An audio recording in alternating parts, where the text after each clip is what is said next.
ऐसा नहीं कि कोई 60 वर्ष से साधना में लगा हुआ है तो उसी को ये अनुभूति होगी, अभी तो नया नया है, इसको क्या अनुभूति होगी, ऐसा नहीं है। हो सकता है पूर्व जन्म का वो तपस्वी, उसका विचार परिपक्व हुआ, ये साधन से नहीं होता। जो हम साधन करते हैं असाधन मिटाने के लिए, और विचार, निश्चय, चिंतन, ये जहां शुद्ध हुआ कि उस कर्म के परिणाम से हम भगवान को खरीद ले। चाहे जितनी बड़ी तपस्या हो, कोई तपस्वी भगवान को खरीद नहीं सकता। तभी कहा मिले ही न रघुपति बिन अनुरागा, किए कोटि जप जोग विरागा। भगवान की प्राप्ति भगवान की कृपा से होती है। वो कृपा जब देखते हैं भगवान की अपने कर्तव्य का पालन कर रहा है, मेरा स्मरण कर रहा है, तो कृपा हुई और भगवान हृदय में प्रकाशित हो गए।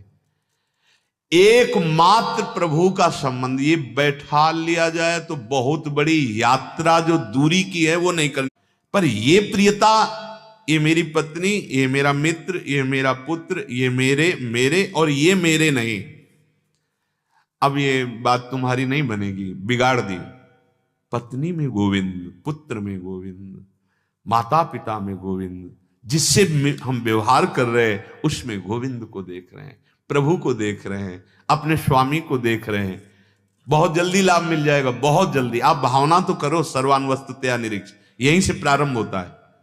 फिर जब बुद्धि पवित्र होती है तो कोई प्रश्न नहीं रहता है। तो इसका पहला सिद्धांत है, हमारा केवल संबंध प्रभु से होना चाहिए। अब इसे आराम से देख लीजिए, ना हमारा रुपये से संबंध है, ना हमारा इस शरीर से संबंध है, ना हमारा समाज से संबंध है, एक प्रभु से संबंध है। अब प्रभु के संबंध में युक्त होकर के व्यवहार के लिए रुपया चाहिए तो कर्तव्य कर्म कर रहा है, व्यापार नौकरी ये सब यज्ञ है। पीछे आपने सुना है, व्यापार नौकरी किसानी ये सब यज्ञ है, क्योंकि ये कर्तव्य कर्म है।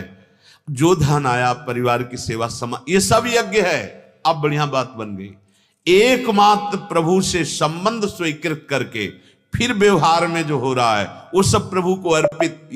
ये पहले नहीं था तुम्हारे पास, बाद में तुम्हारे पास नहीं रहेगा। मान लो ये जो तुम्हारे अंदर अधिकार बन गया कि इतना मेरा, इतना मेरा, इतना, ये छूट जाएगा।